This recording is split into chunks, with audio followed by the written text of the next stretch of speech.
We know your time is valuable, so we appreciate you giving us some of it and joining us in the trenches with Dave Lapham, brought to you by First Star Logistics. As always, right here in our studios, and we visit with a man named Burrow. Not Joe, but Dad Jimmy. And Jimmy talks about Joe. Jimmy's and Joe's. Gotta love it. Joe Burrow is got some medical limitations. What's going on with his ability to play the quarterback position because of that calf strain. And everybody knows it. Everybody can see it. And nobody knows it and can see it as readily as his dad, Jimmy Burrow. And he talks about that, talks about the frustrations of trying to overcome it. And it's very difficult. It's difficult for Joe. It's difficult for Jimmy to see Joe go through it. Football gods were not kind to Joe Burrow because he was in unbelievable shape to start this football season. And they said, we're going to throw a little chink in the armor, see how you can handle it. But we talk about that. We talk about how you're going to kind of compartmentalize, move on, turn it around, get the season going. Nobody knows that more than Jimmy Burrow, having been as successful coach as he was for his entire career. One of the best defensive minds that there was in college football. You're going to like what Jimmy Burrow has to say about his son Joe, and about the Cincinnati Bengals and the game of football.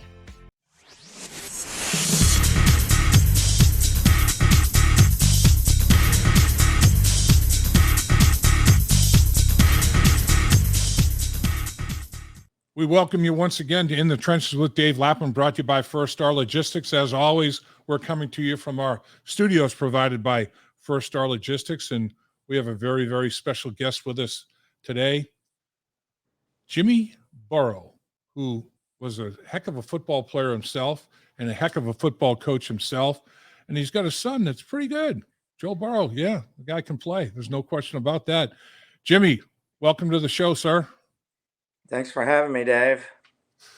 So I'll tell you what, I feel every time I think about it, it's like Joe busted his butt in the offseason, working out, getting ready. I mean, he looked in unbelievable shape, the best I've ever seen him. I mean, I know he was working as hard or harder than he ever has, if that's possible.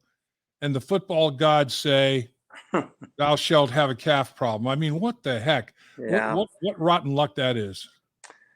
You know, who knows? He's knock on wood, he's very rarely over his whole career missed games other than the rookie year with the knee injury. But there seems to be something here and there that creeps up. And, you know, it was unfortunate because, like you said, he was, in his mind, the best shape that he had been in, and he works hard in the off season as they all do, and he thought they were clicking on all cylinders with the offense when he had the calf strain. So you know, it's been an uphill battle since then for sure.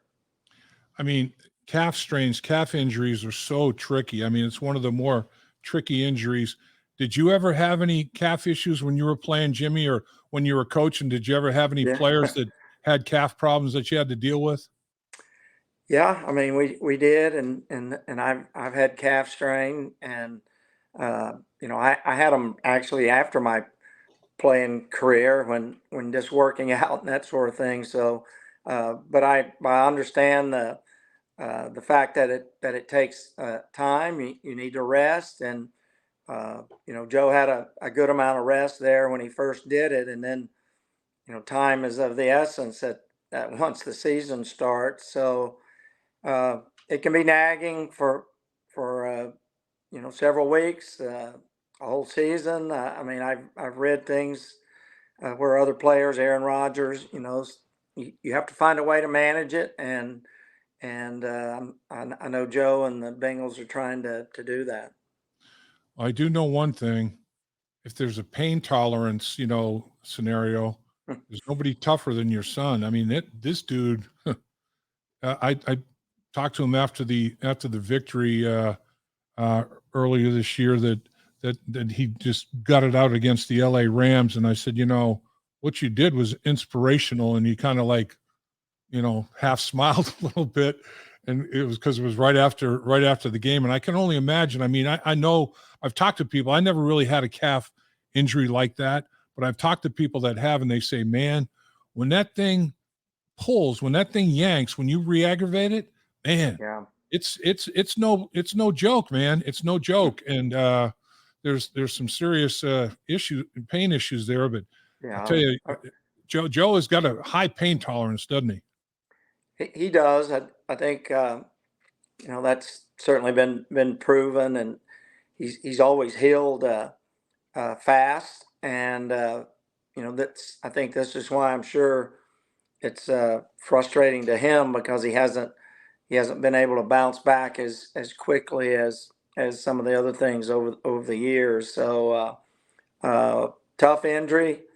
It's the NFL, so those things happen, and we've had confidence in the Bengals and their training staff and doctors that they're doing everything they can to get him ready to play on Sunday and to get him well. It's just as we've talked about. It's taking time.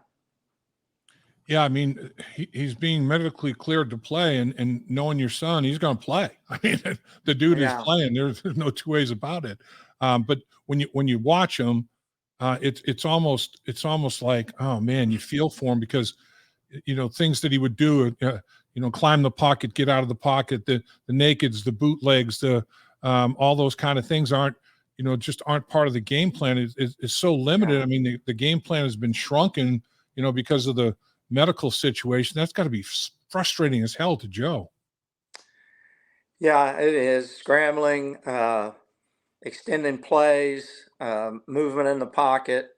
That's a strength of his that he's always utilized all the way back to high school, and even before that, to create big plays and explosive plays. And the limitations of that movement certainly create obstacles in the offense when it comes to explosive plays, and I think we've all seen that the last few weeks. Yeah, Joe mentioned that he even had to, kind of alter the mechanics slightly, because didn't want to put too much torque or push too hard Yeah. off of that calf. And so now it's like, man, the release point, everything's changed a little bit. And when a ball goes high and wide or whatever, it's totally understand, because you're not throwing with the same mechanics you did before. And I'll tell you what, this guy's mechanics, it's like the art of quarterbacking. Watching him throw. I mean, his mechanics are unbelievable. And even have to, man, I don't know if I can rip this thing and transfer my weight and do all the things that I want to do here. I mean, it's just like a force multiplier. I mean, it just kind of becomes an issue. I know when he was sitting during camp, those whatever that was, 4 or 5 weeks, there was limited throwing just because of what you said. In his mind, he didn't want to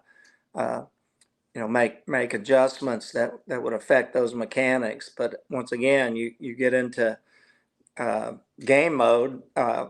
You got to find a way to try to be successful, and part of that is making throws maybe mechanically that in a fashion that he's not always used to. So it's a work in progress, Dave. There's no doubt about it, and but I'm still confident that we're going to turn that thing around and get it going, and I'm thinking this is a week.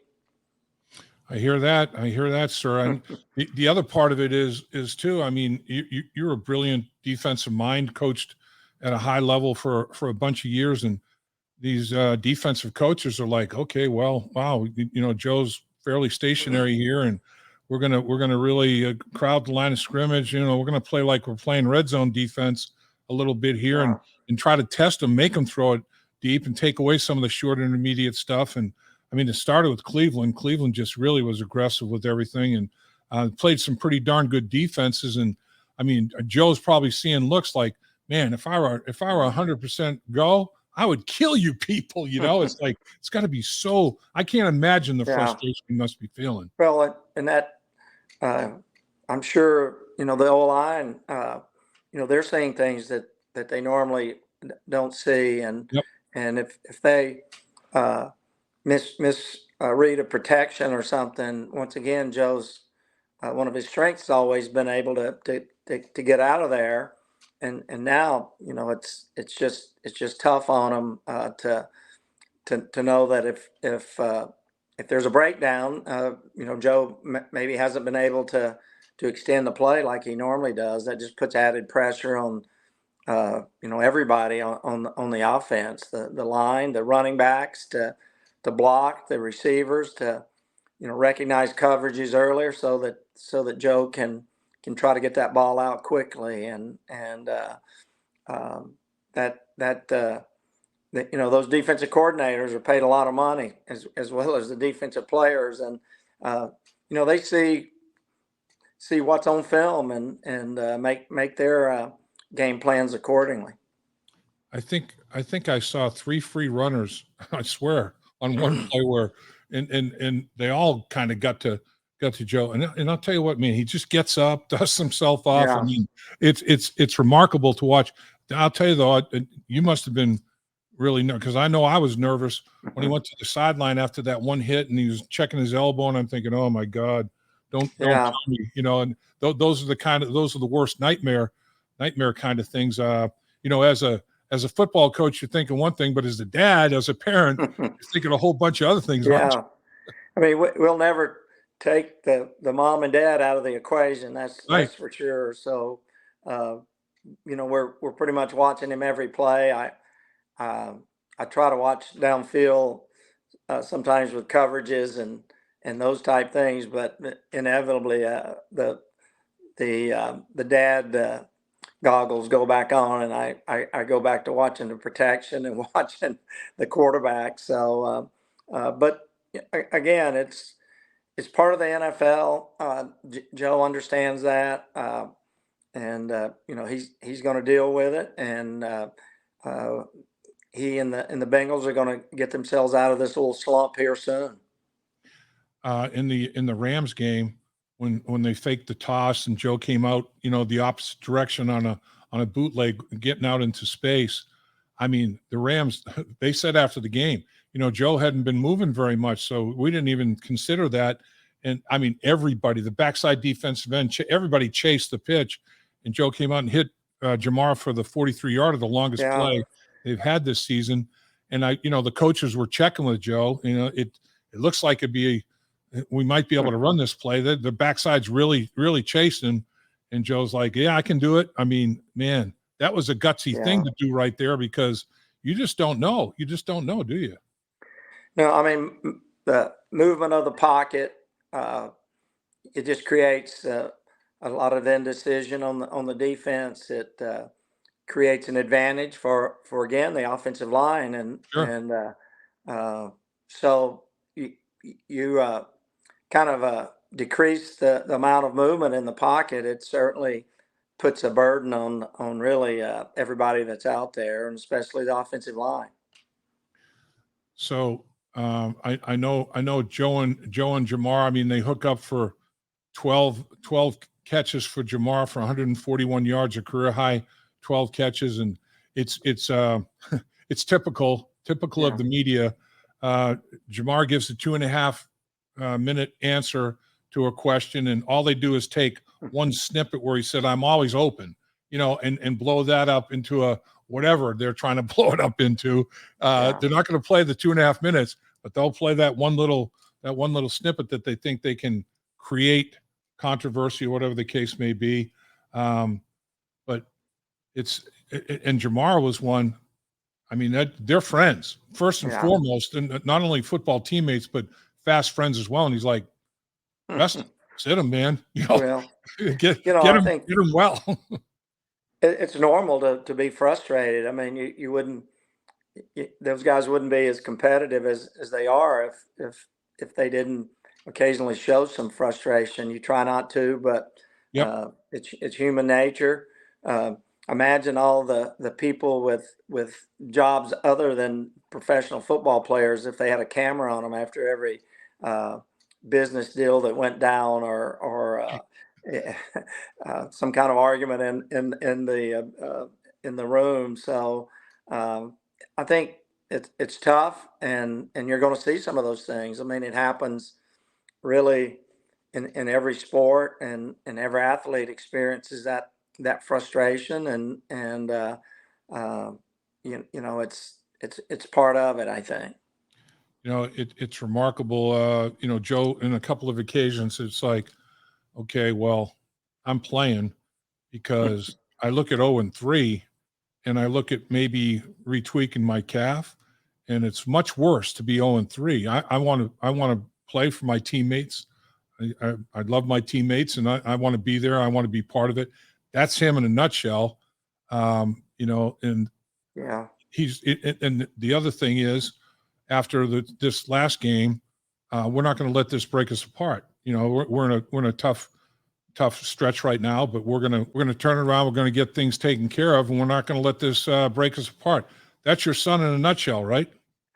Well, yeah, and I think I've mentioned this before, probably on your show and other interviews, that uh, you know Zach and Mr. Brown and everybody has made sure that part of the reason they sign free agents and draft people is because of the character they've shown in the past, and that's why you do it, because in times like this, then that character has to keep the team together and be able to move forward. So uh, I don't have any reservations that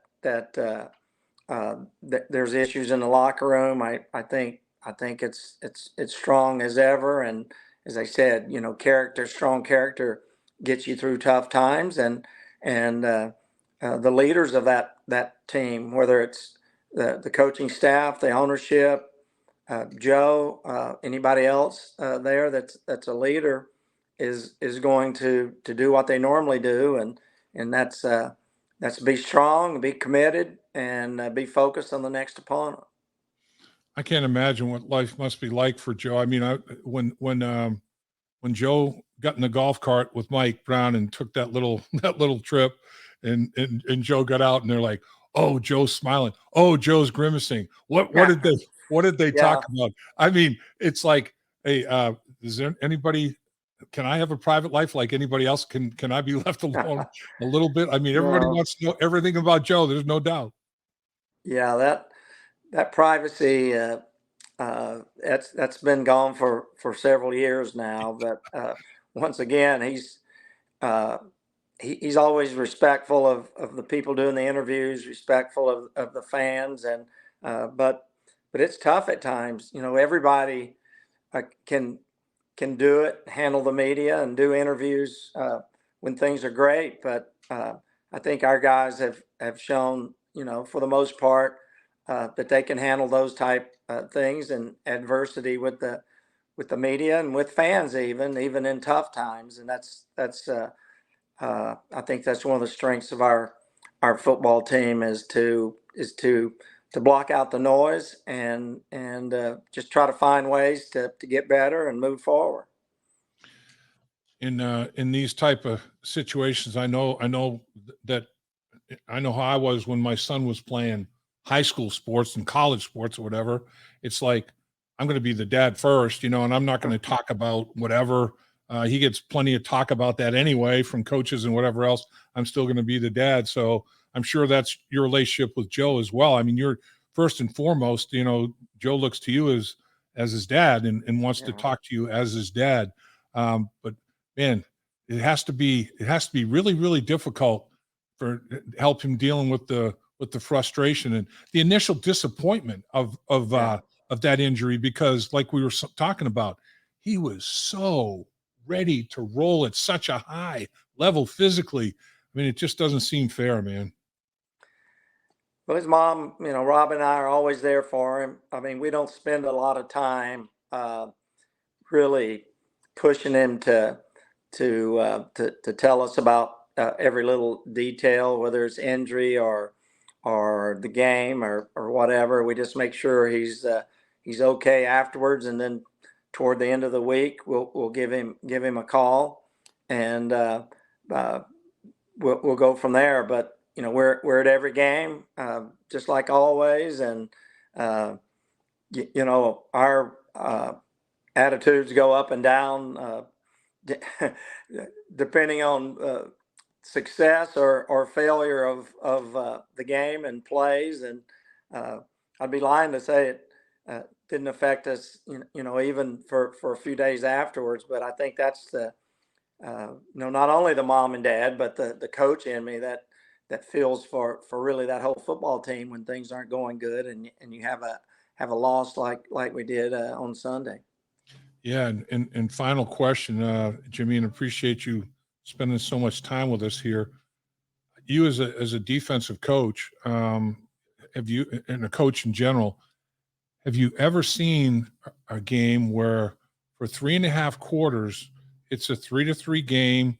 Both teams are, doing about the same sort of thing, but one half of a quarter, the second half of the second quarter, when they put 21 points on the board, Yeah. I mean, in a 6-play span, they had like 150 odd yards and 3 touchdowns. I mean, it was crazy. Have you ever seen a half a quarter like that unfold the way it did? Well, I probably, and some of them were against me when I was coaching. So, but that's football. That's why people love the NFL, I think, because who would have predicted that? Who would have predicted some of these other scores that you see around the NFL on Sunday? I mean, who would have even predicted that it was kind of one-sided last night for the most part with the Seahawks and the Giants for the most part. So, there's so much of a thin, razor thin difference in NFL teams, and I think that's why every game is so competitive. And the teams that are supposedly considered not that good can beat the teams that are considered really good, and you have to be on it really every week, or things like that could happen. And you just hope that for the most part they're happening for us and the Bengals, but we were on the short end of that one on Sunday for sure. It is. It's 17 one-game seasons. It's crazy because the week before, Cleveland put it on Tennessee 24-3, the exact same way. And Tennessee has 92 yards offense, and Henry has 20 yards on 11 carries. I mean, it's a total domination. Yeah. And then the next week, it gets flipped. Look at the Miami Dolphins, 70-20. They 726 yards offense against Denver. I mean, win by 50 points. And then the next week they go to Buffalo and they get beaten by 28, 48-20. So you just never know. I mean, from one week to the next, matchups are different. There's injuries. You name it. There's all kinds of things. And that's what makes the NFL the NFL. I agree, Jimmy. Well, coaching, I think, having been in it for so many years, I don't think everybody, well, I know not everybody understands, what the coaches go through in the course of a week, and then to have that happen like that, and then to have to rewatch it on Monday or Sunday night on a plane, and then Monday, and then find reasons why those type things happen and make adjustments. And coaching is a tough job, and those guys spend hours trying to make things right. And once again, I'm confident that they will, and that the Bengals will still end up having a great season. And as well or better than anybody, I mean, you can have all these complex, complicated things and packages and all that, but if you miss 12 tackles and give them 100 extra yards because of missed tackles, it's going to put you in a pinch. And that's what Lou Anarumo is talking about, lamenting 12 missed tackles. He said, we're one of the better tackling teams. We miss maybe 4 or 5 a game, and to miss 12, that's that's correctable. Tackling's probably the most difficult thing to do for a football team, for a defense for sure. And if you ranked the degrees of difficulty of 1 through 10, number one would be tackling these great receivers and these great running backs. And you don't spend as much time probably actually physically tackling than once upon a time because of the injury factors. Right. And I think it shows up sometimes. I mean, Dave, in the past, when I played, there were some live tackling drills in practice and sometimes even during the season. But it just you can't do it anymore, and it makes tackling even more difficult. I remember the best team and the best season I ever experienced. The 1981-82 Bengals went to Super Bowl 16. Forrest Gregg was our head coach. And as well as that season was going, he was a Vince Lombardi guy and believed in the physicality of it. And you go, okay, gentlemen, we're going to have a little goal line, and it's live. You guys ready? It's live. I mean, it'd be cool live tackle. It was like, man, we're getting after it. And it's like, this is like Friday before the game on Sunday. It was crazy. Some coaches still do it. Some coaches never have live tackling. And who knows, what's the best way to really, get to a season healthy, get through a season healthy. But coaches have different philosophies, and I mean LSU. If you watch those practices during the course of the week, most people would have cringed to see what was going on with the physicality of their practices. But it worked. 15-0, the national championship. But you go to I knew Oregon once upon a time when our coaches went to Oregon, and they never, there was not very physical at all during practice, and then all of a sudden they got one of the best programs there is. So different ways to do things and to be successful, and we just gotta keep the guys just got to keep their heads down and work hard. And rely on the coaches, which they do, and rely on each other, and get this thing turned around.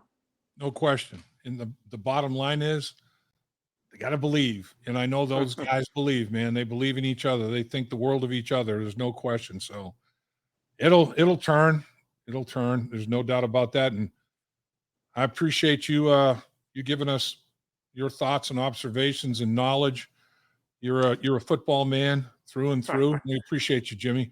Well, I appreciate you having me on. I always enjoy it, and I'll look forward to the next time. Thank you, sir. Have a great one. All right. Thank you. Dave Lapham here, and every day I am grateful for my experience to have played professional football.